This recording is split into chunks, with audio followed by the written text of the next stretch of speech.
Anyone here like to receive $1,000 a month for being in school? I mean, you work so hard, you should be able to get paid, right? Well, that's what college athletes believe, except they believe they should be able to get paid for their play. College athletes are essentially already being paid through scholarships, and more problems arise if we actually end up paying these athletes. Today I will talk about how we already are paying athletes through scholarships, as well as the implications it have on the NCAA and the financial situations of some athletic departments at some universities. But first, why is this controversial? Athletes see their coaches make millions of dollars and they think that they deserve to get a cut of that money. They also see their jerseys being sold in the university bookstores. They don't even have enough money to buy those jerseys.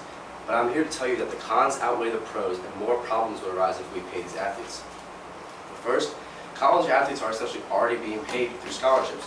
These scholarships pay for their entire college tuition. And they get a free ride for all these college institutions. We have some of the best universities in the world, and they're getting a free ride. As Robert Lipsyte of ESPN.com states, not only are these athletes getting full tuition, but they're getting an all-the-way free experience, free housing, free food, free access to teaching assistants.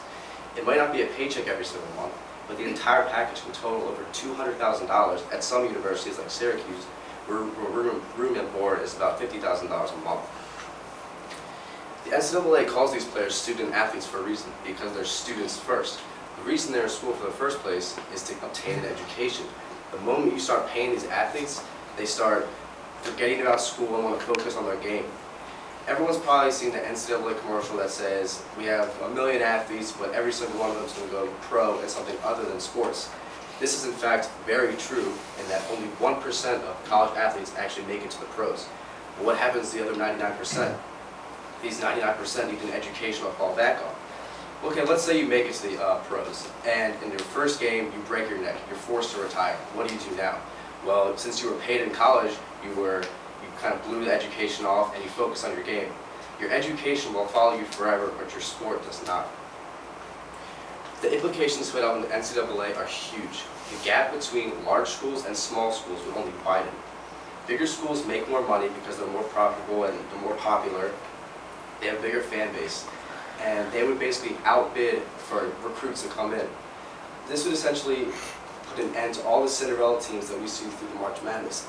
We would never have another Duke-Butler game because Butler, being a small school, would lose to the big schools every time when trying to get better athletes. Picture this, if you're a recruit and Kentucky offered you $1,000 a month to play basketball, or Towson offered you $300 a month, you would obviously take the $1,000 just because it's more money. If you start paying these athletes money, the same teams would win over and over again. You'd see Kentucky and Kansas battle for the best athletes, and there would be a constant rotation of who would be the champion. And a big misconception is that the financial departments of each university athletic department actually make a lot of money. But according to the NCAA, which stands for the National Collegiate Athletic Association, 90% of NCAA schools consistently lose money on their athletic programs. Only 40 out of 117 D1 schools reported a profit in 2001. And in order to consider Division I, you have to have at least 16 varsity sports. And these varsity sports cost a lot of money. In 2001, Penn State spent $54 million on their college programs.